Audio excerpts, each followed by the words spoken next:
nuova puntata di Warm Up ed eccoci tornati, un'altra puntata di Warm Up. Sulle luci è l'ora di iniziare con Warm Up, l'Udinese sta per giocare, gli avversari li studiamo, le formazioni già pronte, tra tattiche e dubbi seguiamo ogni fronte. Stefano Alessandro vi portano al centro, dove ogni dettaglio diventa un evento, le parole del mister, l'ultima dai campi per la sfida imminente che accende gli animi rampanti. Gli animi rampanti. La tensione si alza, l'adrenalina sale. Warm up è la miccia che accende ogni finale. Ci pronti a vivere l'istante decisivo, con l'Udinese in campo, lo spettacolo è esplosivo.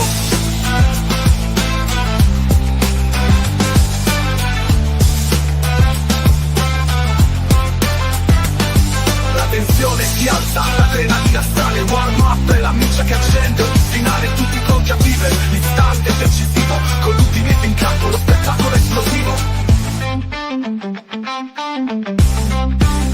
Lo spettacolo è esplosivo.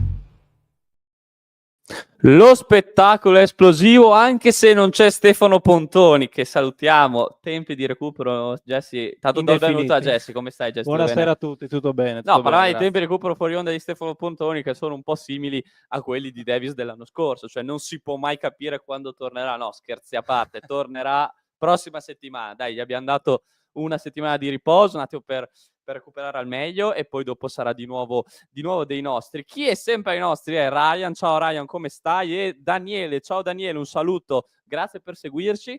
E Jesse, prima di andare un po' nel focus dell'avversario, che facciamo sempre a warm up, quindi parleremo poi anche un po' di Roma, che settimana è stata in caso Udinese? Cioè a livello di campo, come arriva questa squadra a una partita che, sai, secondo me, dopo di come la penso io, però può essere veramente un davanti a un bivio, no? Udinese in questo momento, cioè può essere una partita che ti dice tante cose in positivo, ma ti può dire anche tante altre cose in negativo. Esatto, è un po' la partita dove l'Udinese deve rispondere a quelli che sono i quesiti che sono balzati dopo la partita persa malamente a Como. L'Udinese deve dare una risposta a un po' tutto l'ambiente, ai tifosi, agli addetti ai lavori, insomma un po' a tutti. La sconfitta di Como è stata veramente pesante, soprattutto sia dal punto di vista del risultato che dal punto di vista poi di quelle che sono state anche le scelte dell'allenatore, che poi hanno fatto discutere e se ne è parlato molto in settimana. È stata quindi una settimana particolare, oserei dire, perché ci troviamo davvero di fronte a un bivio. Dopo un 4-1 possono accadere due cose: o reagisci, Esatto, come tutti ci aspettiamo, esatto, e fai una grande prestazione al cospetto di una squadra come la Roma, oppure risenti del contraccolpo psicologico e vai a inanellare un periodo negativo che già domenica insomma potrebbe continuare sulla falsariga di quanto successo a Como qualche giorno fa. Quindi credo che sarà veramente un banco di prova importante. C'è curiosità per vedere come l'Udinese dopo saprà reagire. andremo anche ad affrontare l'aspetto tattico, però siccome l'ho chiesto praticamente a tutti, ma non l'ho mai chiesto a te, e quindi te lo dico, ok? Ti faccio rivedere ancora una volta la classifica, ok? Quindi ti faccio vedere la classifica: l'Udinese 26 punti dopo 21 giornate, 10° posto, non appunto la Roma che ci ha scavalcato nell'ultima giornata. Basta parlare di Europa, dopo come lo possiamo dire, basta veramente parlare di Europa.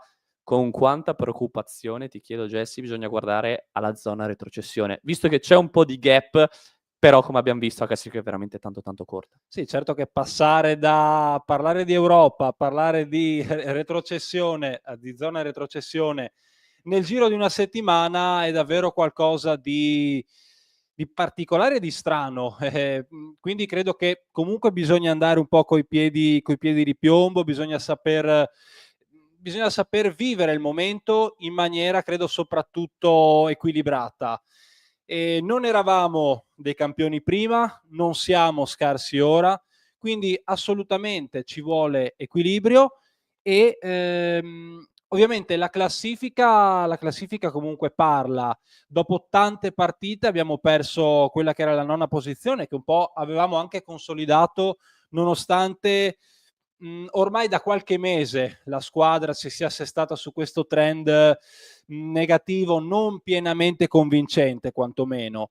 Quindi sicuramente sarà importante riprendere la retta via, insomma, già da domenica, nonostante il match sarà assolutamente complicato, e poi ovviamente ne parleremo in maniera più approfondita. Certo che guardando la classifica mi hai chiesto prima se fa paura la nostra posizione. Io ti dico che al momento non fa ancora paura.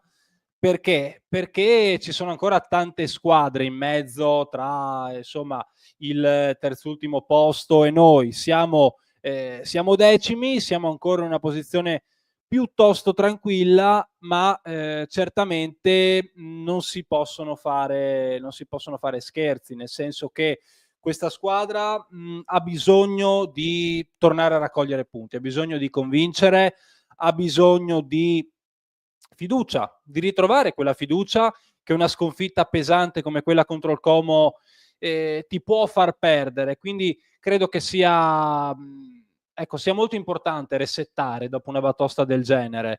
Vedo squadre dietro di noi in classifica che onestamente a livello di rosa ci sono di molto inferiori, quindi ritengo che, ecco, al momento possiamo stare abbastanza tranquilli, però sempre con le orecchie ben puntate e ben dritte, perché insomma, lo ripeto, c'è bisogno di far punti. C'è bisogno di far punti, Jesse, l'hai detto bene, hai fatto una bella analisi. E intanto un saluto a tutti, anche Matteo. Siete bravi ragazzi, grazie Matteo, cerchiamo di fare il massimo, e come l'Udinese dovrebbe fare il massimo, mi dice Matteo, perché 4 punti tra Roma e Venezia basterebbero per farci stare più tranquilli. Allora, prima di parlare di Venezia, che abbiamo tempo, parliamo un po' di questa partita con la Roma, perché comunque, vuoi o non vuoi, incide il fatto che la Roma ha giocato l'Europa League, ha giocato ieri, una partita comunque che anche a livello fisico ti ha tolto un po' di energie, qualche giocatore ha giocato un po' di tempo, però come sappiamo poi dopo sono squadre costruite per fare più competizioni, quindi la Roma non è che arriva stanca alla partita di domenica. È una Roma che faccio fatica a definire in fiducia, perché alterna buoni risultati a prestazioni indecenti, no, indecenti forse esagerato come termine, a prestazioni un po' così, ballerine, poco convincenti. Ecco, ballerine, diciamo, esatto, sì. poco convincenti. Però comunque è una Roma che per singoli è una squadra superiore all'Udinese, questo lo si può dire. Ma domanda che ti faccio, e dopo la faccio anche a tutti voi che ci seguite, quindi rispondetemi. Domanda che ti faccio per introdurci meglio a Udinese Roma. In questo momento quanto gap c'è tra le due squadre? Perché è vero che sulla carta sì, eccetera, eccetera, la Roma è più forte, Dybala magari noi non ce l'abbiamo, anche se comunque noi abbiamo Thauvin e Sanchez, eccetera, eccetera. Ma vista la classifica, che comunque vede le due squadre distaccate di un solo punto, visto i momenti delle due squadre, visto quello che possono offrire in campo domenica entrambe, quanto gap c'è oggi, non in generale, oggi, tra Roma e Udinese? Ma io credo che un campionato alla fine viva anche di momenti, e le squadre vadano considerate anche nell'ottica del momento che stanno passando. Se mi chiedi a livello di qualità, è ovvio che io preferirei avere con me giocatori del calibro di Dybala, insomma anche Paredes, giocatori che comunque hanno un certo pedigree e che hanno fatto bene. Ovvio, la Roma, oltre ad avere, secondo me, maggiore qualità, ha anche una maggiore esperienza anche internazionale, no? Nei suoi uomini. Pensiamo, ho fatto i nomi di Dybala e Paredes, ma pensiamo a Hummels, che è un altro nome importante, sì, e che ha fatto insomma la storia del calcio recente. Certo. E poi, ecco, la Roma, a mio modo di vedere, è una squadra che con Ranieri sta tornando a prendere fiducia, cosa che probabilmente mancava ad inizio stagione, ed è una squadra assolutamente temibile. Tra l'altro Dybala, quando vede il bianconero dell'Udinese, si scatena puntualmente, è la vittima preferita. Esatto, quindi quello è un bel fattore. Un altro giocatore che ha il dente avvelenato con l'Udinese è anche il Shaarawy, che più di qualche gol ce l'ha piazzato. Comunque, ecco, tralasciando questi aspetti, credo che, rispondendo insomma ancora una volta alla tua domanda iniziale, un punto in classifica di differenza, ma credo che assolutamente insomma la Roma abbia una rosa costruita per altri obiettivi rispetto a quelli dell'Udinese. Esatto, infatti Filippo, che salutiamo perché ci segue sempre, ci sbilancia un po' sul pronostico, ma lo teniamo lì, ce lo rifarai dopo, vediamo se riusciamo a farti cambiare idea, perché dopo c'è il momento finale. Pontoni Franco, che non sappiamo se è parente del nostro Pontoni, e ti dice, loro hanno Ranieri e solo questo fa paura. Ecco Jesse, secondo me possiamo già arrivare a introdurre l'altro grande tema di oggi, al di là degli aspetti di campo, è l'aspetto in panchina. Cioè, siamo arrivati a 21 partite della gestione Runiec, abbiamo visto alcune cose belle, ok, durante quest'anno, abbiamo visto diverse cose che non vanno bene, diciamo così, perché secondo me brutte e un po' esagerate, e secondo me la partita si decide anche in panchina, perché vedi la differenza, no? Ovviamente non stiamo qua a presentare Claudio Ranieri perché lo conoscete tutti molto bene, sapete che qualità ha proprio come allenatore, cosa può dare alla Roma, però si vede anche la differenza, no? Molte volte nella gestione dei momenti e soprattutto dei giocatori. No? Qua abbiamo, almeno noi, sempre dichiarato da lunedì alle 23.05 gli errori di Costa Runiec in Como Udinese. Penso che, non dico siano oggettivi, però penso che siano abbastanza evidenti che qualche errore l'ha commesso. Ora ti faccio fare una cosa difficilissima, mettiti nei panni dell'allenatore, come approcci questa partita e poi andiamo a vedere anche con quali uomini probabilmente. Sì, allora innanzitutto un passaggio su Ranieri. Prima quando parlavo di una differenza anche di esperienza internazionale, ovviamente riferimento oltre che ai giocatori va anche all'allenatore, perché Ranieri è un allenatore che appunto non ha bisogno di presentazioni per il tipo di percorso e la carriera che ha fatto. Per quanto riguarda invece la domanda che mi hai posto, senz'altro ti dico che preferirei non essere nei panni di Runiec. Sarebbe la risposta più facile. Però sì, è difficile, ecco, arrivare da una settimana negativa, pesante, possiamo dirlo, perché comunque arrivi da una debacle importante a Como, dove hai ricevuto critiche per la formazione che hai schierato, per i cambi che hai fatto, e quindi ecco, non è facile ripartire dopo un episodio del genere. Credo che comunque la forza dell'allenatore in questo caso stia nel saper continuare, nel saper portare avanti quelle che sono le proprie idee, insomma, quello che è la propria filosofia, anche dal punto di vista, no, poi sarà un tema probabilmente che ne parleremo, anche dal punto di vista dello schieramento tattico. Fino adesso ha insistito con il 3-5-2 e io credo, e ne parlavamo anche prima fuori onda, che si continuerà anche con questo assetto tattico anche domenica. Ripartirà da qui, credo, Costa Runiec. Runiec che è chiamato però a rispondere, ma non a rispondere tanto alle domande, perché sappiamo che di solito non lo fa, ma rispondere sul campo. A me è quello che mi interessa, non mi frega se mi rispondo o meno alle domande, a me interessa che risponda sul campo. Allora tu hai detto, faccio fatica a pensare che l'Udinese possa presentarsi con un assetto tattico differente rispetto al 3-5-2 che abbiamo visto anche a Como, quando tutti in realtà ci aspettavamo diversi, no? Io ti dico, io Runiec mi aspetto veramente che dia una scossa, ma non tanto a noi, esterni alla squadra, ma più che altro agli stessi giocatori, perché io penso che comunque dopo una batosta del genere non c'è occasione migliore per variare, sia a livello di interpreti, quindi magari hai visto, non so, faccio esempi, Lovric un po' sottotono, butti dentro Kellecamp, cioè sia a livello di interpreti, quindi dai una scossa anche a Lovric, ma sia a livello di modulo, cioè mai come per Udinese Roma hai l'occasione perfetta per dare una sterzata, perché dici, io ho toccato, non dico il fondo, ma secondo me Como Udinese è stata la peggior prestazione di quest'anno di Runiec, cioè come Runiec è squadra intendo ovviamente, tu hai toccato il fondo e ora è l'occasione perfetta per dare una sterzata, al di là dell'avversario che affronti, perché adesso appena finiamo adesso ci colleghiamo con l'ospite e parliamo della Roma, però proprio per dare una sterzata anche all'interno del tuo ambiente interno, dello spogliatoio udinese, dire ragazzi, ok, ci sta, abbiamo preso un bello schiaffo dal Como, adesso ci ricompattiamo, cambiamo, ventata d'aria fresca, la stessa ventata d'aria fresca entusiasmo che aveva portato lui quest'estate, che aveva avuto un effetto positivo sugli stessi giocatori che c'erano l'anno scorso, cambiamo modulo 4-3-3 o quello che sia, poi vedremo, e cerchiamo di affrontarla a viso aperto. Poi come va, ma intanto do una ventata d'aria fresca che può avere un effetto positivo. Sì, è una bella idea, una bella proposta la tua. Ma io credo che sia molto più facile cambiare i giocatori, gli interpreti, piuttosto che l'assetto tattico. Quindi ecco, io mi aspetto una reazione di Runjaic dal punto di vista più delle scelte dei giocatori piuttosto che del cambio di modulo. Quindi hai citato prima, ad esempio, un Lovric che magari è apparso poco dinamico, o Camarà, insomma, Sì. no? Che ha fatto male. Quindi ecco, mi aspetto qualcosa da questo punto di vista. Invece, per capire cosa aspettarci dalla Roma, perché ricordiamo che affrontiamo la Roma, diamo il benvenuto al nostro ospite, ormai un habitué delle nostre trasmissioni, Gabriele Fasan del Romanista. Ciao Gabriele, come stai? Ciao ragazzi, buonasera, buonasera a tutti. Come sto? Allora, raccontaci un po' le tue opinioni, le tue emozioni anche post AZ Alkmaar Roma, perché è stata una partita che veramente anche le dichiarazioni di Ranieri sono state particolari, no? Evidentemente non siamo scaltri abbastanza e continuiamo a prendere questo tipo di gol. Cioè, no, è una frase forte, almeno io l'ho recepita così. Sì, sì, sì, non si parla d'altro, devo dire oggi a Roma di queste frasi di Ranieri che è rimasto evidentemente ieri scosso, deluso per la seconda volta, secondo me, da quando è allenatore della Roma.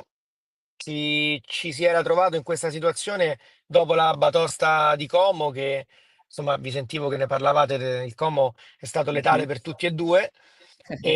Però devo dire che in quell'occasione Ranieri era sembrato perentorio sul fatto che era rimasto deluso, ma fiducioso.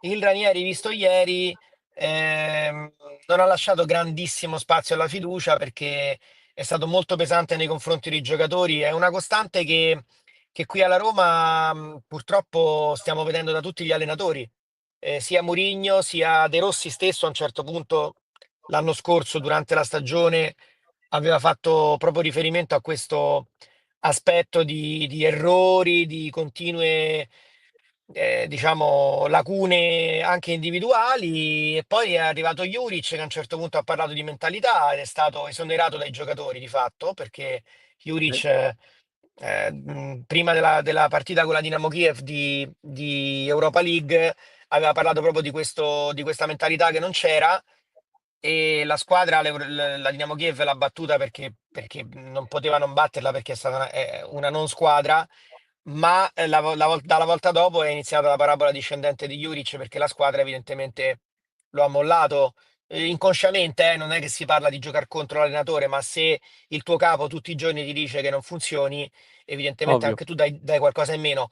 Ranieri è la prima volta che, eh, diciamo così, in maniera proprio scientifica dice due o tre volte questa frase, ha detto siamo fatti così, siamo fatti male e commettiamo degli errori che sono davvero incredibili.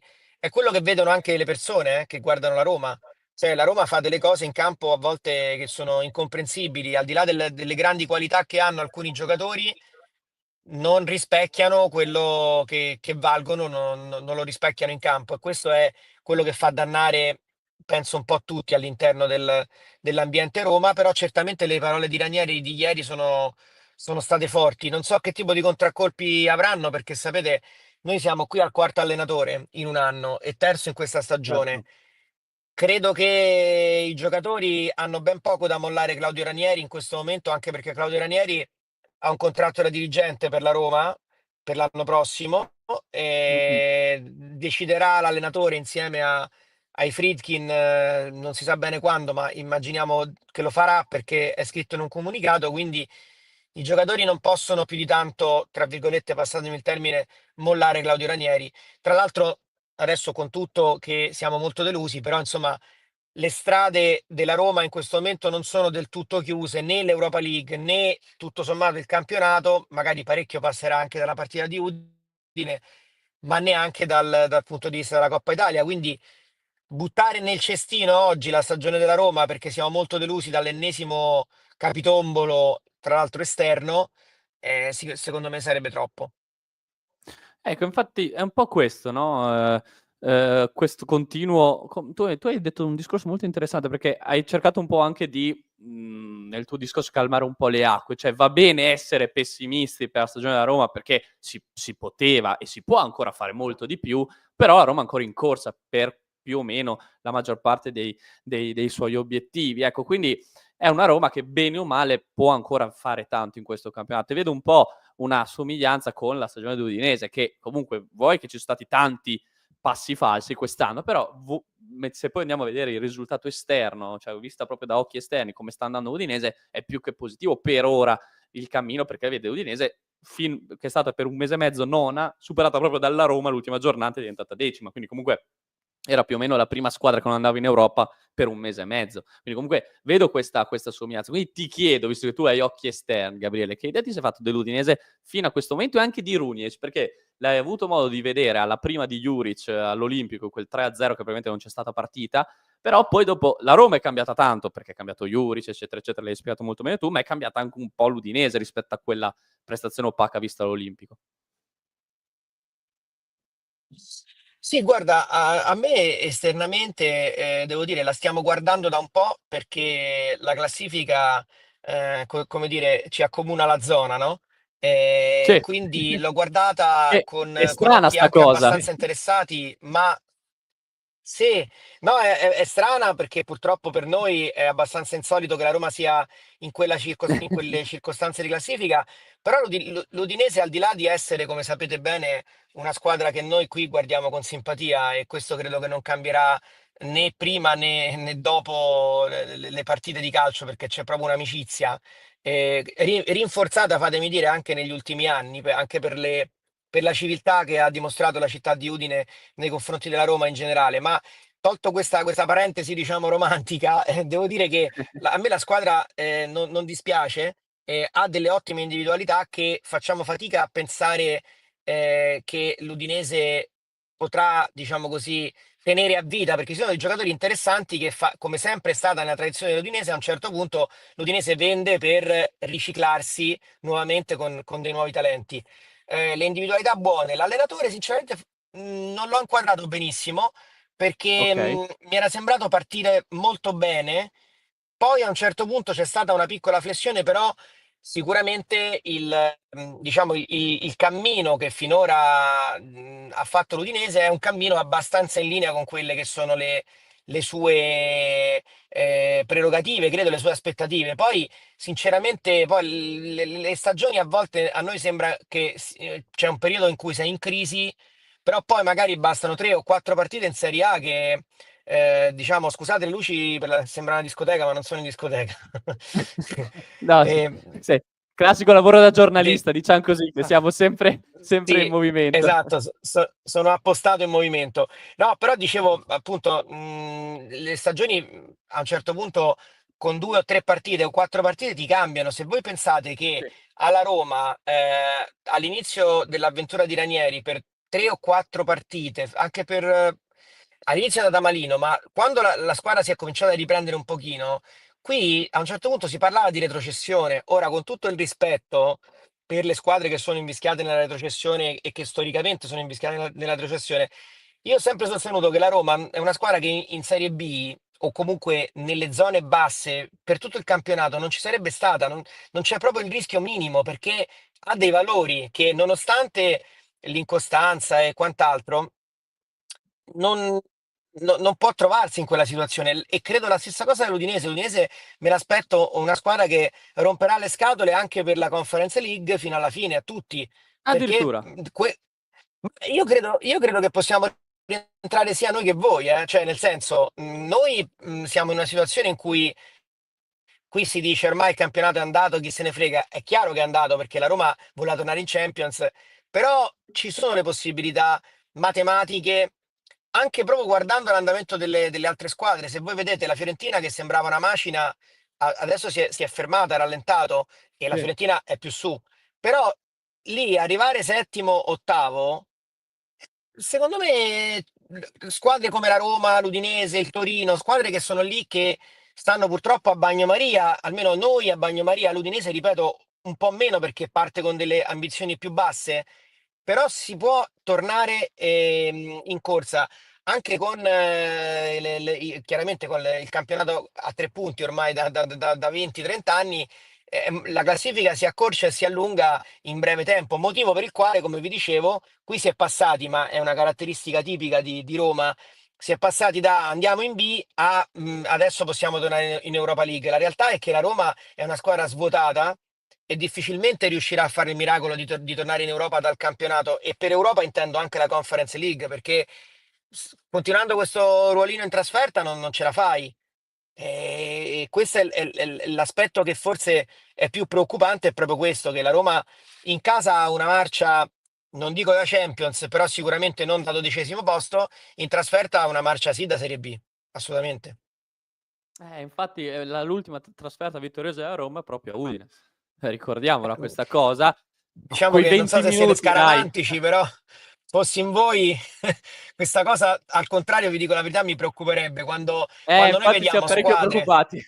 Sì. Ti dico, quando noi vediamo squadre che arrivano qua, e ecco, c'è stato per esempio il caso di Roma-Genoa della scorsa settimana. Roma-Genoa Sì. si è giocata il 17 gennaio, che era l'ultima data in cui il Genoa aveva vinto all'Olimpico nel 1900, anzi no all'Olimpico, scusate, a Roma, allo Stadio Flaminio, perché l'Olimpico era in rifacimento per i mondiali del 90.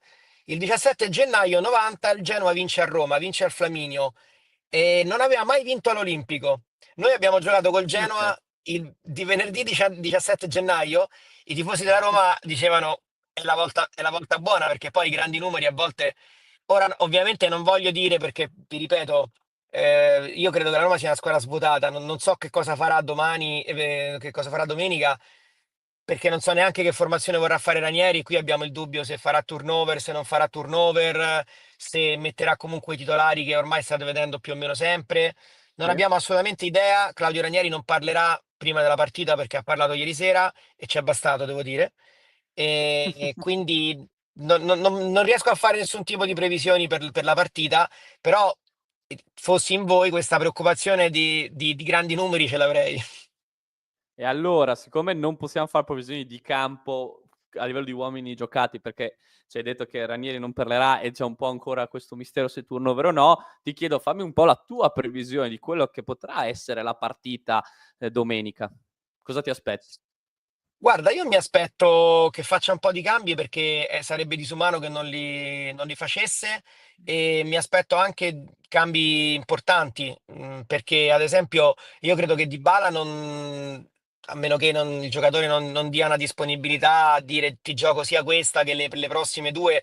Ricordatevi che la Roma giovedì dopo l'Udinese ha uno spareggio UEFA, Europa League, insomma, Ah sì, giusto. che con l'Eintracht sarà da dentro o fuori. È vero che potrebbe qualificarsi anche con un pareggio, ma stando a guardare con un occhio la propria partita e con un altro il tablet per vedere che fanno le altre, e anche con un pallottoliere, vi dico, perché conterà la differenza reti, conteranno tantissimi fattori che non puoi prevedere. Quindi la Roma se la deve giocare per vincerla quella partita ed è contro una squadra forte.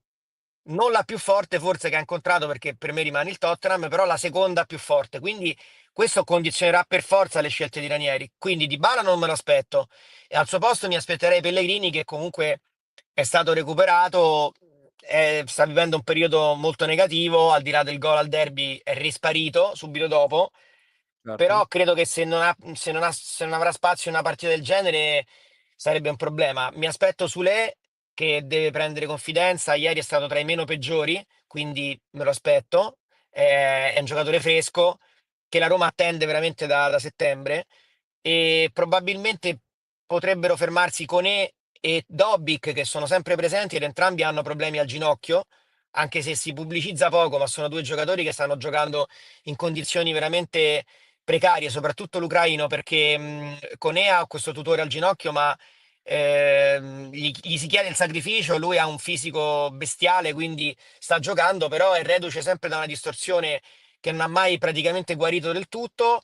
Dobbik invece ha questo problema, diciamo, ciclico ormai di cartilagine al ginocchio, quasi di artrosi, che si porta a Mhm. spasso dall'inizio del campionato e lo deve gestire. E quindi, siccome gioca sempre, guarda, l'unico motivo per cui potrei immaginarmi invece Dobbik in campo è che la Roma sta chiudendo con il Venezia per Shomurodov. A quel punto non avrebbe proprio una punta, ma se guardate Un'altra la partita scelta. di ieri, sì, se guardate la partita di ieri, Bobby Cash entra su lei come attaccante, fa la punta.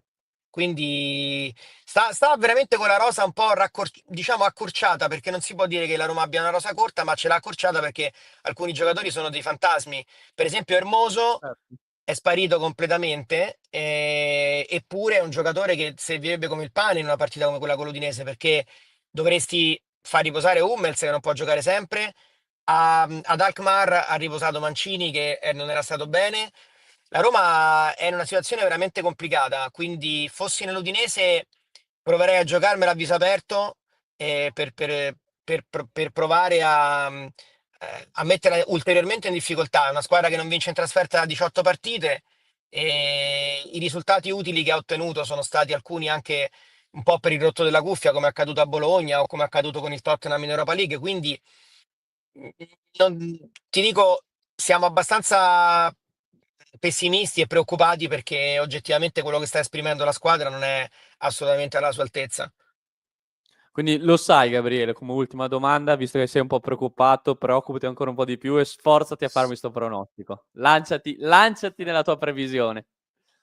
Guarda, eh, la Roma ci ha abituato a tutto, ci ha abituato anche che in situazioni come questa magari ti tira fuori la prestazione anche con le riserve e riesce magari anche a vincere la partita per una questione di legge dei grandi numeri. Io francamente la vedo molto svuotata la squadra, però credo che una reazione rispetto a quello che si è visto in Olanda ci sarà perché poi mi sembra di capire che Ranieri non voglia mollarlo il campionato perché non Certo. credo che pensi che possa rientrare in grandi giri europei dal campionato, però non vorrei neanche farsi dire a fine stagione che è rimasto tredicesimo come quando c'era Juric, quindi è probabile che cercherà di rimotivare quelli che entreranno in campo. Io mi aspetto un X2, vi dico la verità, perché se la Roma dovesse ancora perdere anche a Udine sarebbe un grave disastro e quindi penso che, visto che come valori la Roma, credo senza offendere nessuno, sia superiore No, certo. all'Udinese, mi aspetto che ci sia una reazione. Quindi ti voglio dire X2 perché so che poi la Roma è capace di magari andare in vantaggio, non gestire il vantaggio e poi l'Udinese ti raggiunge. L'Udinese è una squadra pericolosa, ripeto, ha delle individualità che possono mettere in difficoltà i giocatori della Roma e quindi certamente non viene neanche l'Udinese da un momento proprio brillantissimo, quindi è una partita aperta, potrebbe anche essere da tripla, ovviamente da romanista mi viene da dire X2. Va bene. Allora, ti ringraziamo per essere stato con noi, Gabriele, come sempre gentilissimo. Grazie Grazie a mille. voi ragazzi. E ci sentiamo per la prossima, per il post partita, perché non credo verrai a Udine, immagino, visto che No, una no, Udine sfacchinata no. che consigliamo a pochi, però Troppo per lontana, i però tanti tifosi bellissima. invece della Roma che verranno, perché dopo che è stato accolto il ricorso Esatto. del TAR, quindi perché era stranissima Sì. quella Stranissimo. limitazione che avevamo messo, finalmente, come sempre, ci sarà un bel gemellaggio tra le tifoserie, ci verranno tanti tifosi giallorossi, quindi ci sarà anche uno scambio gastronomico tra le parti per mangiare bene Bello, tutti assieme, sperando di godersi un bello spettacolo di calcio. Grazie ancora, speriamo. Gabriele. Grazie a voi, buona partita, a presto. Ciao, ciao. Ciao. Ringraziamo ancora Gabriele, che comunque gli amici del romanista si collegano sempre, ci danno sempre una mano nel analizzare bene Roma Udinese, Udinese Roma. Andiamo noi a analizzare il campo, Jesse. Andiamo forse col tema più importante, dopo il coraggio che abbiamo visto che non c'è, è Solé salta la Roma. Perché per squalifica, col Como ha preso cartellino rosso. E chi mettiamo? Chi gioca? Cambierà qualcosa? Chi gioca? Allora, innanzitutto partiamo dicendo che è un'assenza pesante per quello che Solé aveva dimostrato di saper fare fino alla partita, insomma, prima del Como, anche se pure col Como non è che abbia fatto male, insomma, fino all'espulsione, no? Che poi è arrivata anche per compensazione, se vogliamo, e per errore dell'arbitro. Fatto sta che adesso si crea un bel problema, perché Solé aveva dimostrato di saper dare solidità al reparto arretrato. In 2 partite l'Udinese non aveva preso reti, giocando sì contro il Verona, ma anche contro l'Atalanta. E adesso sicuramente si crea un ballottaggio per sostituire il difensore ex Salisburgo. Non credo che cambierà, lo ripeto, l'ho già detto prima, qualcosa a livello tattico. credo che piuttosto si andrà a sostituire Solé con un altro giocatore che andrà a ricoprire poi il ruolo di braccetto di sinistra, e tutti gli indizi, a mio modo di vedere, portano a pensare che possa essere Touré il prescelto per sostituire il difensore francese. Lo ripeto, una perdita importante, anche perché giochiamo contro un attacco forte come quello della Roma, e quindi staremo a vedere. Fatto sta che al momento il ballottaggio più plausibile, con un favorito sicuramente un favorito importante, sicuramente il ballottaggio tra Kabasele e Touré, con Touré al momento direi decisamente in vantaggio per una maglia da titolare. Guarda, ti faccio leggere un bel commento che ho letto, che adesso lo devo ripescare, ecco, di Celtics, che dice: secondo me ritorna in campo Kabasele. Cosa ne pensi di questa possibilità? Perché con Dobbik sti con la partita dell'andata ci ha causato non pochi problemi. Sì. Ok che Gabriele ha spiegato prima nell'intervento che Dobbik convive con questi problemi al ginocchio, che sappiamo, però l'andata, cioè, la sua fisicità ci ha fatto male. Sì. Anche a un difensore come Biol. Ha fatto male, però non vedo sinceramente Kabasele e Biol giocare insieme, perché Kabasele ha dimostrato comunque che, se impiegato da centrale, no, della difesa 3, il suo lo può anche fare, perché comunque è bravo di testa, è fisico, però non può fare il braccetto. Per quello ti dico che secondo me Touré è ampiamente in vantaggio sul belga per un posto da titolare. Effettivamente però la fisicità di Dovbyk è un tema, l'andata lo abbiamo sofferto, fece un gran gol, tra l'altro approfittando di un Biol in giornata una delle tante giornate Bravo, mi hai anticipato, quest'anno un po' tanto. È una delle tante giornate sicuramente l'ucraino è un giocatore importante che fa della fisicità la sua caratteristica principale, è un giocatore magari di cui si parla poco, però a mio modo di vedere è davvero un giocatore interessante, no? Per questo tipo di forza che anche mette là davanti, sì. Un attaccante a mio modo di vedere importante. Ecco, la Roma ha fatto un bel colpo prendendo questo giocatore. Infatti, però bisognerà capire chi lo marcherà. Tu dici Solé, tu dici al posto di Solé gioca Touré sul centro-sinistra. È chiaro, perché non abbiamo neanche tante altre opzioni, perché Giannetti è ancora i box, e quindi non è pronto per giocare dal primo minuto. E Boss è in partenza. Boss è in partenza, quindi non ci sono, cioè, l'altro gioca perché è Christensen, quindi tanto i centrali quelli sono. Palma non abbiamo ancora visto quest'anno, quindi non credo. Non c'è più. Esatto.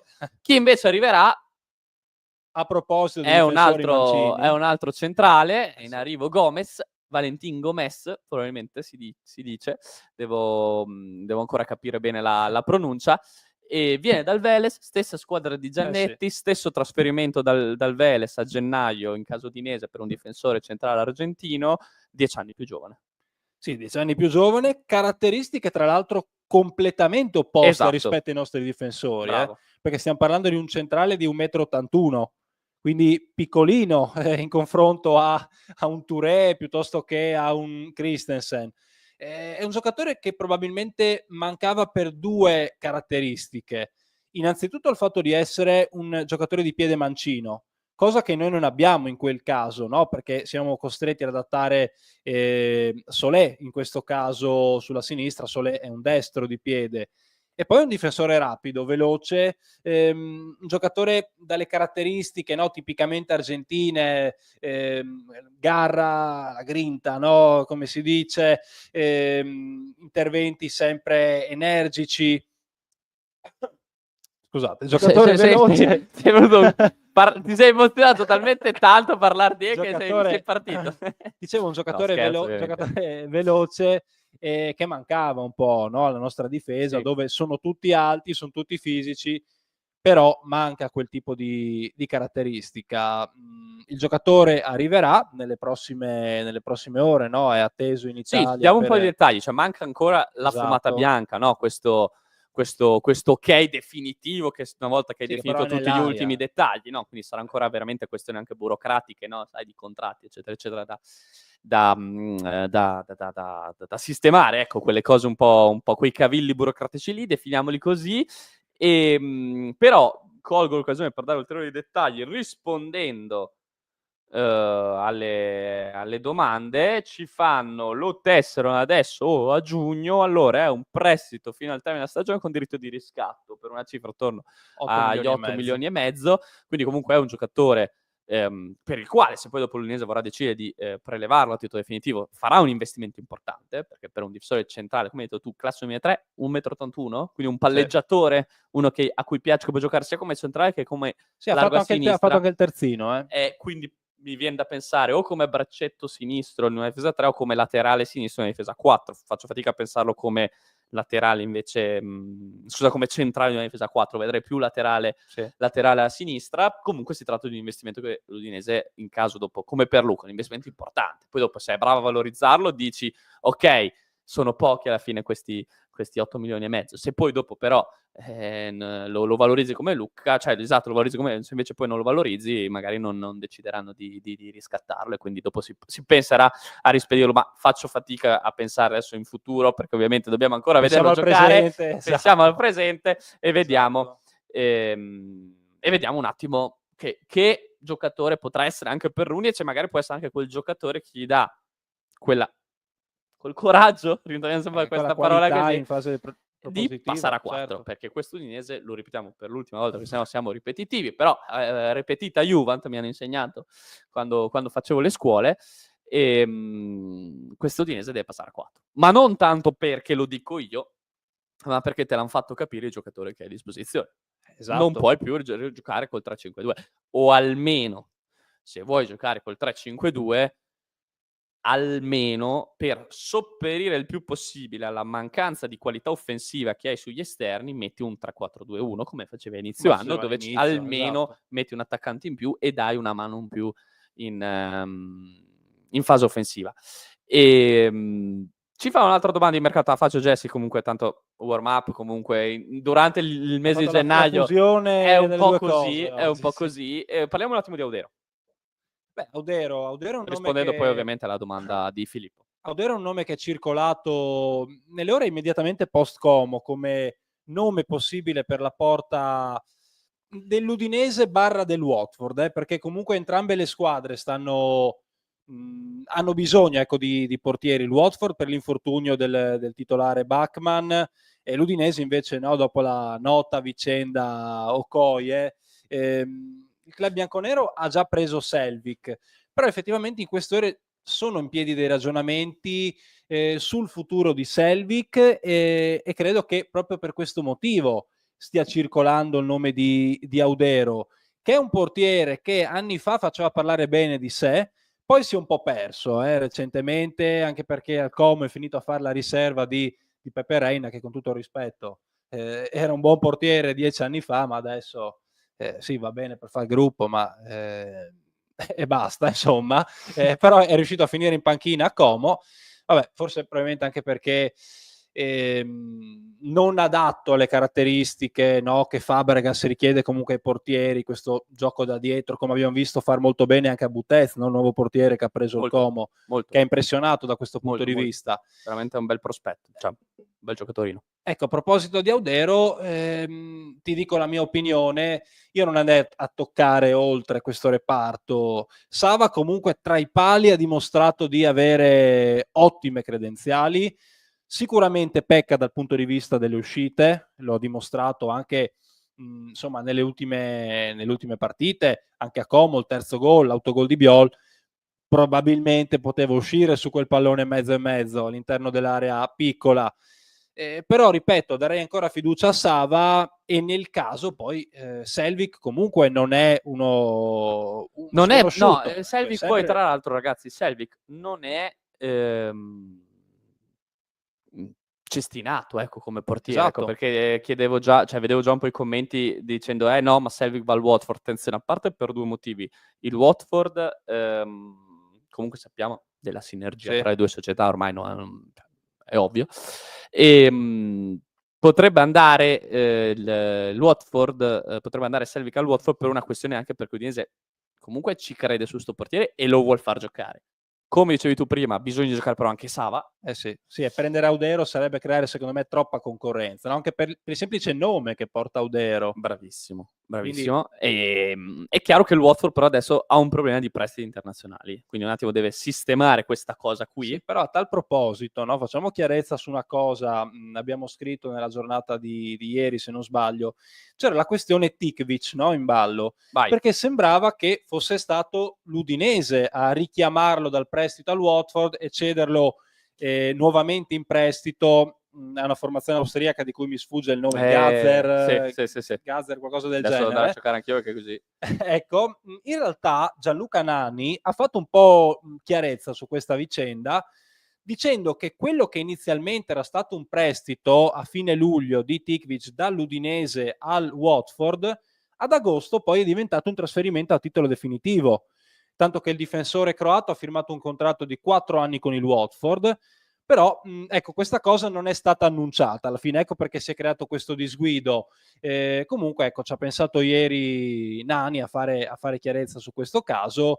La realtà dei fatti è che Tikvic è stato ceduto dal Watford al Gazer in prestito e quindi è un giocatore di proprietà della formazione londinese. Sì. Quindi ecco, se pensavamo, no, alla questione prestiti, in questo caso qui non c'è più. Un altro giocatore che comunque a Udine non ha mai avuto spazio per mettersi in mostra, perché ha giocato quella parte di Coppa Italia dove ha marcato Petagna. Sì, dove venne sverniciato in velocità da Petagna.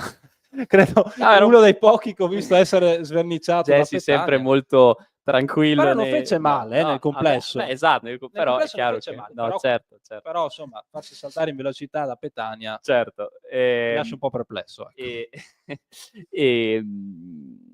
Altro giocatore che non aveva mai avuto la possibilità, Udine, poi finiamo la finestra di mercato, non ha mai avuto la possibilità di giocare in prima squadra Udine, però è stato ceduto a titolo definitivo, è Asante, il goleador della primavera dell'anno scorso, della cavalcata degli uomini di Bubnic fino alla primavera 1.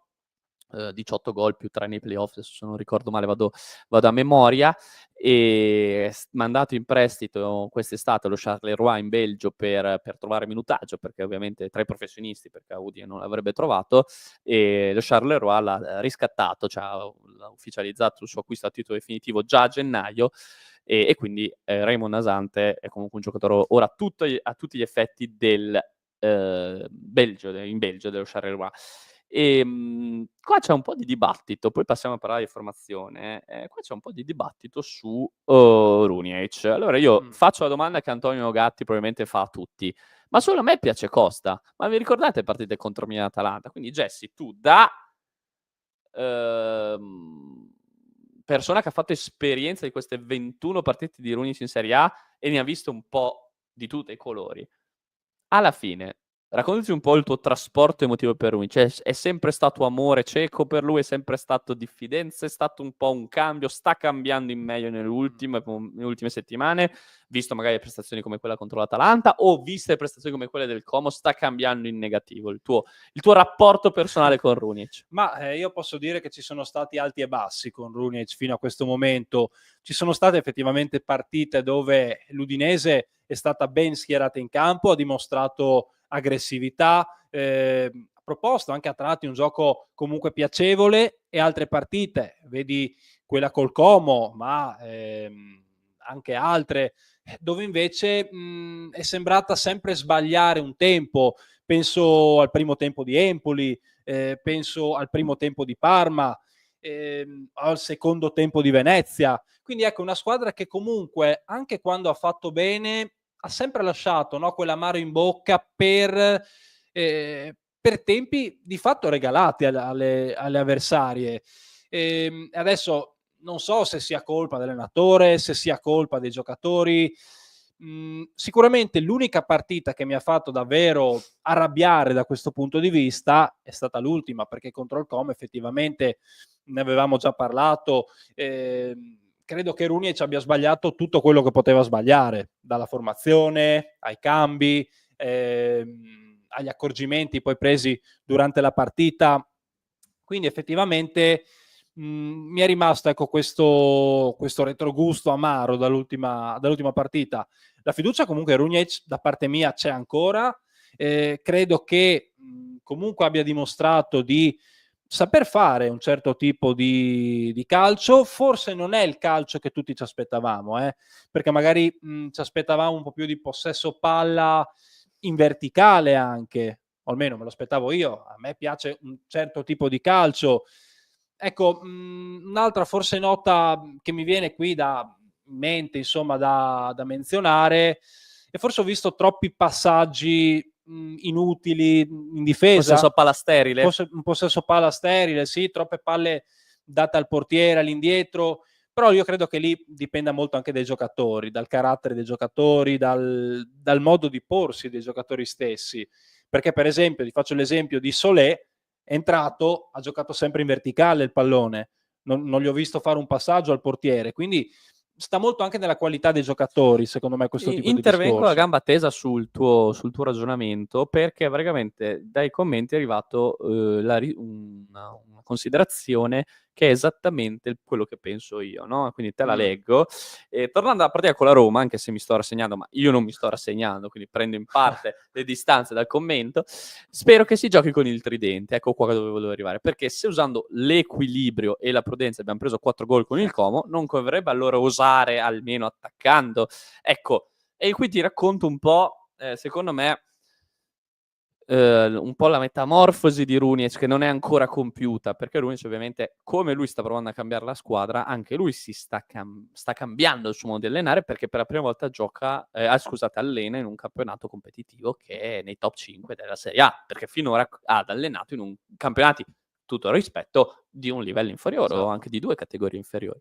Ecco, Runjaic io l'ho giustificato quando è ripassato al 3-5-2 per una questione anche di infortuni, perché comunque è stato un periodo dove tu hai veramente perso Thauvin, che per un mese e mezzo non c'era, non avevi Sanchez perché ancora non ce l'avevi a disposizione, e non c'avevi Pagero, adesso vado un po' a memoria, non mi ricordo esattamente i momenti in cui sono infortunati, si era fatto anche male dopo qualche settimana anche lui, quindi ha avuto un po' di problemi a livello di interpreti che ti permettevano di giocare il 3-4-3 offensivo, ritorno al 3-5-2. Ti si fa male Davis, che era stato colui che ti aveva fatto iniziare a spostarti al tridente, perché se ti ricordi col Genoa, bravo, ma col Cagliari già all'inizio, Cagliari, ti ricordi che aveva giocato con le 2 punte di peso? Ok, da lì ha cominciato pian piano a dire ok, le metto entrambi, sia Luca che Davis in campo contemporaneamente, poi tridente con l'Empoli a Empoli nel secondo tempo. Lì ha fatto lo switch. E io lì allora all'inizio ho detto, adesso pensa quando ritorna Sanchez, ha detto, sta bene, senza problemi della costola, questa squadra parte. Si fa male Davis, Runjaic toglie il tridente, sparisce dai radar il tridente, e io dico, porca, vabbè, si vede che il Nino non è ancora pronto. Il Nino adesso è pronto perché può giocare 80 minuti ad occhi chiusi, cioè non ad occhi chiusi, però l'abbiamo visto con l'Atalanta, gioca senza problemi, e il tridente non c'è più. Vabbè, sai, non avevi Luca, adesso col Como me lo fai vedere sto tridente, e il tridente non arriva neanche col Como, anzi sotto di 2-0 togli Sanchez e metti Luca, quindi non lo metti proprio mai, neanche sotto, neanche con Iker Bravo negli ultimi 10 minuti. Togli Thauvin e metti Iker Bravo, per il tridente scordiamoci. Allora la domanda che ho pensato io, che sarebbe secondo me un limite proprio tattico dell'allenatore, che quindi è una cosa che deve assolutamente migliorare se vuole giocare se vuole allenare in Serie A. Ce l'ho col giocare, non so, lo voglio vedere in campo probabilmente Runjaic. Se vuole allenare in Serie A, nel tridente, punta centrale lui e Thauvin Sanchez a rifornirgli i palloni. No, a parte gli scherzi. La cosa, quindi io vedendo un po' il modo in cui lui ha interpretato, utilizzato e poi commentato il tridente, mi viene da pensare, non è che nella sua testa il tridente non è un 4-3-3, ma è un 4-3 o un 3-4-1-2 con gli 2 attaccanti di peso davanti, Luca e Davis, e il trequartista libero di spaziare, che sia Sanchez che sia Thauvin, dietro le punte, perché le uniche volte che l'abbiamo visto c'erano sia Luca che Davis in campo. Anche contro il Genoa, espulsione, non rinuncia, la prima volta dove ha messo anche Thauvin dietro le 2 punte. Esatto, no? Quindi espulsione di Touré, non rinuncia al tridente, gioca uomo in meno e tiene lo stesso Davis e Luca. Cioè io nella mia idea, nel mio immaginario, poi questo è una mia mio ragionamento, nell'immaginario di Runjaic al momento il tridente è possibile se e soltanto se ci sono gli 2 attaccanti di peso. Non so perché, cosa che secondo me ha poco senso, dal momento in cui tu hai due giocatori, due seconde punte come Sanchez e Thauvin.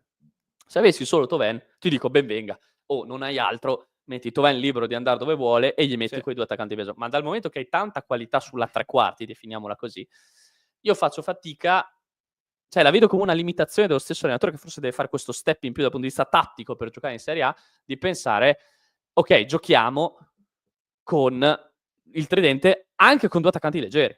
Perché i due attaccanti leggeri li abbiamo visti con l'Atalanta, ma senza il tridente. Quindi tu dici, col Como lo mette il tridente ora che c'hai Luca? No. Quindi evidentemente questo 4-3-3 con due esterni, seconde punte, mezze punte, adesso poi quello sappiamo che nel calcio non esistono più i ruoli definiti come una volta, non lo vede ancora. Allora, io ho fatto sto ragionamento che mi fa pensare, il tridente, allora, quindi ti faccio sta domanda, Jesse, secondo te lo vediamo solo quando tornerà Davis? Se lo vediamo. Ma E ragionamento poi che... parliamo di quando tornerà Davis. Esatto, il ragionamento che hai fatto tu non fa una piega effettivamente, nel senso che l'unica partita dove mi ricordo abbiamo giocato con le due punte con Thauvin a rimorchio è stato col Genoa. Da quel momento in poi effettivamente non abbiamo più giocato in quel modo e quindi verrebbe facile da pensare, no? Che Rounic veda più che un tridente un 1-2 davanti. 1-2 significa Thauvin più Lucca. Sì, Thauvin che gioca da trequartista, non gioca Esatto, da largo a esatto. destra, ecco. Però sì, rimango perplesso anche quando penso che stavamo facendo bene col 3-4-2-1 inizio stagione. Non ho capito perché si sia deciso di cambiare rotta quando comunque il modulo stava portando, a mio modo di vedere, dei risultati anche dal punto di vista, no, della proposta che facevi in campo. Adesso sicuramente l'assenza di Davis è un'assenza importante. Però non giustifica. Non giustifica, no, perché i mezzi per fare un tridente ci sarebbero, che ripeto, per come la vedo io è un tridente un po' mascherato, perché non è un 3 in linea, no? Due esterni Belli larghi e la larghi, punta. certo. È sempre un 2-1 con due trequartisti, Thauvin sulla destra e Sanchez sulla sinistra e Lucca davanti. Quindi sì, non abbiamo mai vista questa soluzione e mi viene da chiedere, non l'abbiamo vista contro il Como, neanche quando eravamo sotto i due reti, perché dovremmo vederla contro la Roma? Perché non c'è equilibrio. E allora ti faccio la domanda che fa Rudy. Così continuiamo a parlare di questa situazione del tridente. Il problema non è il tridente, ma come lo supporta la squadra. Cioè, Jesse, a chi togli un giocatore tu per mettere i tre attaccanti? Cioè, per mettere con la Roma Sanchez, Thauvin e Lucca. Dove togli un giocatore? Alla difesa o al centrocampo? Perché siamo già in difficoltà così. Io credo che se metti un tridente devi togliere un centrocampista. Cioè, a rigor di logica, no? Perché Quindi io non penso 3-4-3. Io penserei più a un 3-4-3 Okay. che un 4-3-3. Anche se probabilmente, visti gli esterni che abbiamo, forse sarebbe meglio toglierne uno dalla fascia piuttosto che togliere uno dal centrocampo. E quindi sì, ecco, comunque secondo me stiamo facendo delle ipotesi noi adesso, però credo che con la Roma vedremo ancora questo 3-5-2. Ma ripeto, sarei già contento nel vedere la variante del 3-4-2-1 senza il tridente. Basterebbe giocare con i due trequartisti e la punta come avevamo dimostrato di saper fare. Perché se riusciva a farlo prima con 7 partite. Esatto, con Thauvin, con Brenner che giocava titolare, perché non farlo con Sanchez? Esatto. No, più che altro sai perché io ti dico, io ho fatto sto ragionamento. Poi basta, smetto di fare i ragionamenti e cominciamo a parlare di campo. Detto che anch'io sposo il 4-3-3, in realtà, più che il 3-4-3, perché ho visto già qualcuno in chat che scriveva 4-3-3, anch'io sposo più quello per le caratteristiche dei giocatori, perché Kamara e Zemura sono due terzini, non sono due esterni, e non avendo un esterno destro forte, non è meglio piuttosto adattato Christensen. Sì. So che lui non l'ha provato, ma te lo dico io, provalo mister, metti Christensen a destra, bloccato lì, dietro, così Zemura può andare avanti e indietro quanto vuole, lo metti bloccato, ok? Se c'è qualche problema, in caso, ti risposti a 3, perché tanto Christensen sa fare anche il braccetto a 3, e via, e cambi a gare in corso. Però io metterei... Però, detto questo, il discorso che volevo fare è, ok, va bene tutto, va bene il discorso dell'equilibrio, però tu sei una squadra che in quest'anno davvero, e questo io faccio anche un merito alla società, perché è stata in grado di costruire una squadra forte, perché hai fino a Okoye avevi un super reparto in porta, comunque anche con Sava ben messo. In difesa con l'acquisto di Solé hai un'ottima difesa, non forte, ottima. Ok, che può giocare sia a 3 che a 4, cosa che non tutte le difese in Italia possono fare. L'Inter non può passare a 4. Vero? Cioè, Sì. può farlo con Di Però sì, Marco non super ha adattato, quelle però caratteristiche, ecco. perde molto passando a 4, capito? L'Udinese, bene o male, ha gli Sì. interpreti per passarsi a 3. Forse anche perché sono talmente di livelli inferiori rispetto a quelli dell'Inter che se li metti a 3 o a 4 poco Sì. cambia. Forse più per questo in realtà che per quello. Hai un centrocampo di altissimo livello, perché è un centrocampo forte, perché tu hai Caston che ti ha sistemato la mediana. C'hai Lovic e Pagero che sono le mezzali titolari, entrano nel loro posto e Kellenkamp e Attà, che oggettivamente tipo per esempio con l'Atalanta, quando sono entrati non si è notata la differenza rispetto alle due Sì. mezzali titolari. Giocatori validi. E poi c'è in attacco Sanchez, Thauvin, Lucca, e come riserve hai Davis al posto di Lucca, che è praticamente un altro titolare, Bravo al posto di Sanchez, Pafundi al posto di Thauvin. Quindi io vedo una squadra forte, vedo una situazione di classifica ottima, perché sei 10º, perché ancora oggi sei più vicino alla zona Europa che alla zona retrocessione. Dico, siccome l'obiettivo della dirigenza, e riprendo le parole dette a Natale da Gino Pozzo, è vogliamo costruire con Rounic un ciclo virtuoso, quindi che porti nel breve medio termine a ottenere dei risultati soddisfacenti rispetto alle ultime stagioni, allora cominciamo a imbastire una strada per creare questo ciclo virtuoso. Perché se vediamo che tutto questo bel materiale, perché magari ai giocatori anche futuribili, penso anche ai giovani, senza pensare ai vari Pagero, Bigliol, che ormai li stanno già notando le altre squadre, penso proprio a quelli futuribili, cioè penso a un Pafundi, penso a un Iker Bravo, penso a un Damian Pizarro, e dopo chiudiamo parlando di Damian Pizarro, penso a uno stesso Palma, un Pejcic, eccetera, eccetera. Cioè anche tanti giocatori futuribili che magari adesso non sono utili, ma il prossimo anno, fra 2 anni, saranno pedine fondamentali della tua rosa. Però devi imbastire un progetto sportivo che porti a un miglioramento. E se tu invece hai tutto questo materiale e lo blocchi in questa gabbia tattica del 3-5-2, che ok, è la soluzione più conservativa, fai sempre come hanno fatto gli altri, bene o male, porti il compitino a casa, nel bene o nel male ottieni quei 40-45 punti che non fanno arrabbiare nessuno, la società è contenta perché ti salvi e vai avanti. Ma se invece Rounic è stato preso per creare un ciclo virtuoso, come detto dalla società, allora quello che io mi aspetto di vedere è l'inizio di un progetto. Perché tanto quest'anno che tu arrivi ottavo, nono, decimo, undicesimo o 17esimo, non cambia nulla. L'importante è che ti salvi. Perché nessuno pensa che questo Udinese sia in grado di ottenere l'Europa. Ci siamo? Perfetto. Ma se tu mi arrivi 16esimo, ma con intanto le basi messe giù per un progetto che il prossimo anno ti porta a fare il salto di qualità, allora è un anno in cui va valorizzato il lavoro di Rounic.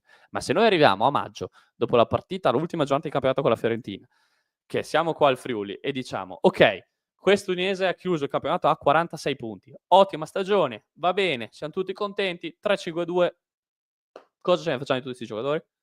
Cioè, capito? Io dico, va bene tutto, a me non sono l'allenatore, quindi non mi permetto di dire bisognerebbe giocare così e quello deve giocare al posto di quell'altro, lui li vede tutti i giorni, magari ovviamente al posto a situazione più di noi, però io dico, siccome ormai diamo per assodato che la salvezza dovrebbe arrivare in maniera abbastanza tranquilla quest'anno, non come l'anno scorso che ce la giochiamo gli ultimi 15 minuti grazie a Davis, ma penso che magari a fine aprile, inizio maggio può arrivare una salvezza aritmetica, mettiamo giù già le basi per il prossimo anno. C'hai 3-4 mesi di lavoro buono per mettere le basi per la formazione che sarà il prossimo anno. Perché? Perché questi giocatori che ti hanno fatto salvare in ciabatte quest'anno, che ti faranno salvare in ciabatte quest'anno, molti di questi non ce li avrai più il prossimo anno. Perché Lucca probabilmente verrà ceduto.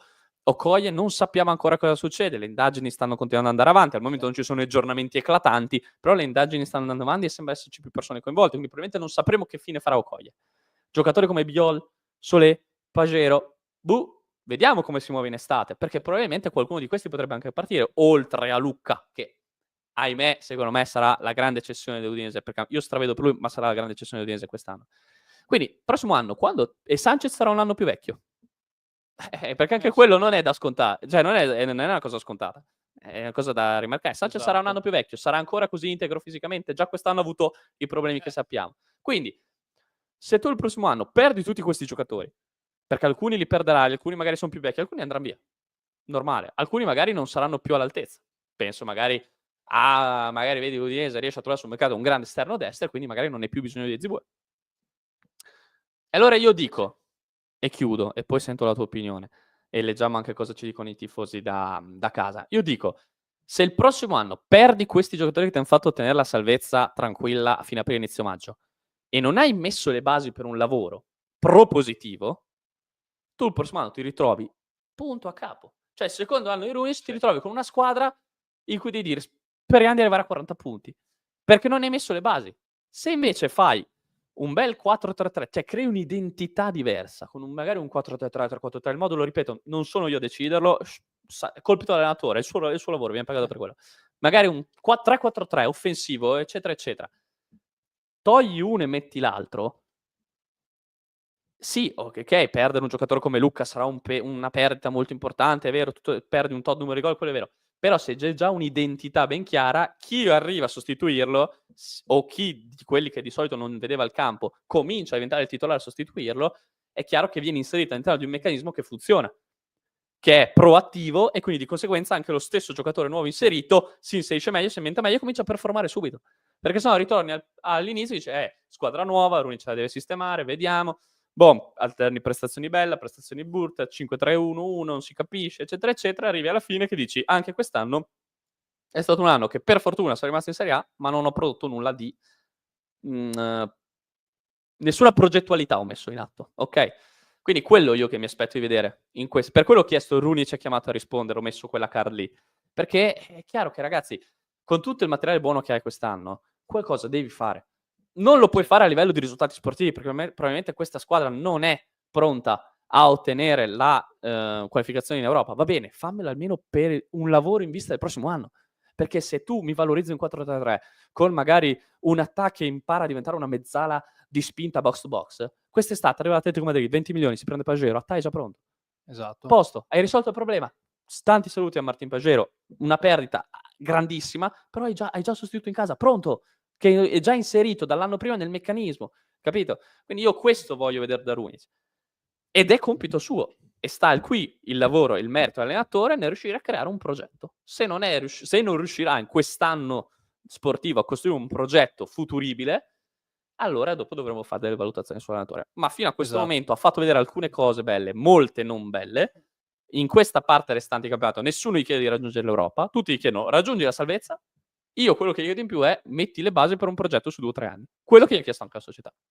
Sì, sono d'accordo. Credo che il girone di ritorno sarà fondamentale da questo punto di vista per capire cosa può fare l'Udinese, non solo in questa stagione, ma anche nelle stagioni a venire. La società è stata chiara sul fatto che con Rooney si voglia aprire un determinato tipo di ciclo, fare un determinato tipo di calcio.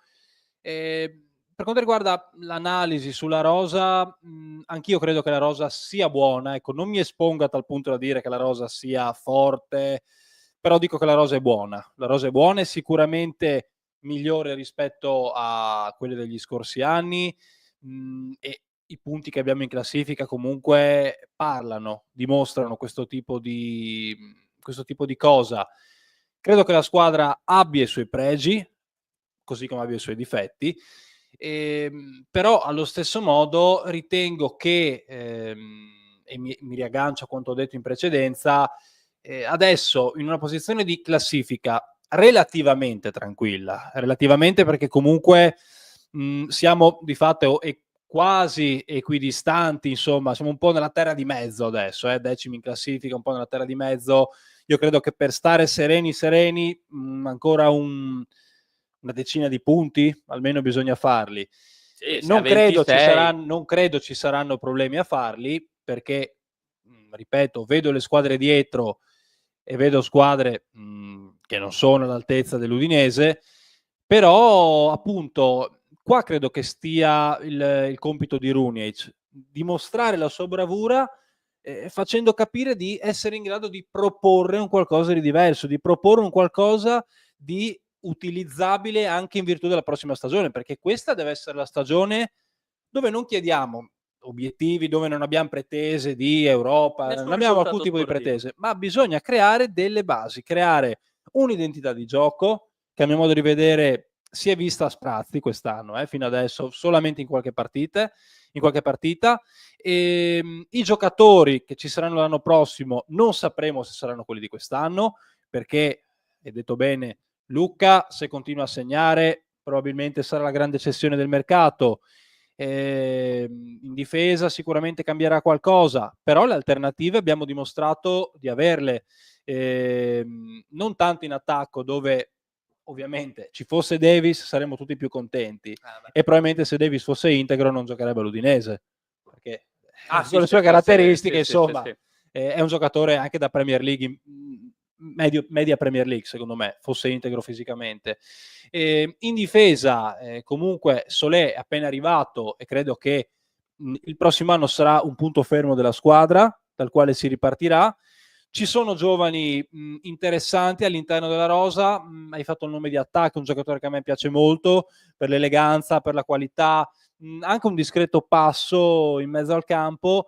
Ecco, comunque qualche giocatore partirà, ma siamo abituati a questo tipo di discorso, verranno rimpiazzati con altri. L'importante, secondo me, è dare un'idea della strada che si vuole percorrere, dare un'idea del gioco che si vuole fare, dare un'idea dello schema, del modulo, se vogliamo così chiamarlo, con cui vogliamo presentarci in campo, e poi il resto va di conseguenza, perché abbiamo detto ci sono giovani in rampa di lancio, c'è un Iker Bravo che è un giocatore forte, ma che fin qui non abbiamo mai visto praticamente, se non 10 minuti a weekend.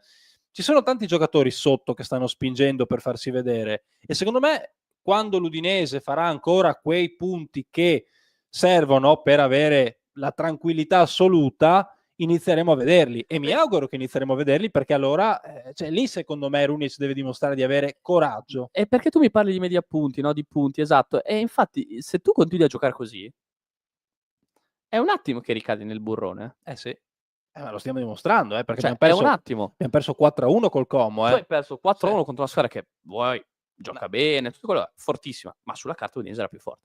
Cioè, sulla carta Udinese si è presentata da Como come più forte. Sì, ok. Il Como però è stato molto bravo, ha strameritato di vincere, però un Udinese che si presentava a Como, secondo me, aveva tutte le carte di regola per tornare a casa con 3 punti. Tu, se non proponi qualcosa di diverso e ti adagi, no? E vai con questo 3-5-2 che alterna una prestazione su 5 particolarmente positiva, e poi dopo queste prestazioni del Varranchi hai già perso col Como. È un attimo che poi magari non fai punti contro quelle squadre con cui dovresti far punti, e ti ritrovi a marzo che sei crollato nel burrone. Attenzione che dopo la Roma abbiamo una partita importante col Venezia, perché lì attenzione. Esatto. Quindi, Jesse, pronostico. Pronostico, allora, sappiamo che l'Udinese purtroppo ha una cattiva nomea di rivitalizzare, no, quelli che stanno poco bene, diciamo.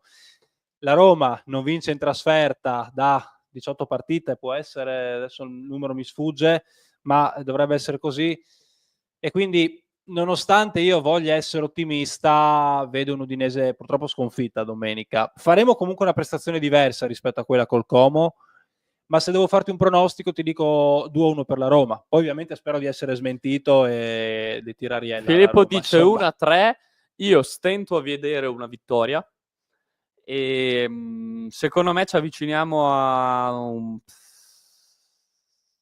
è che un gol lo prendiamo. Un gol è scritto che lo prendiamo. 1-1. Ti dico 1-1 perché secondo me vediamo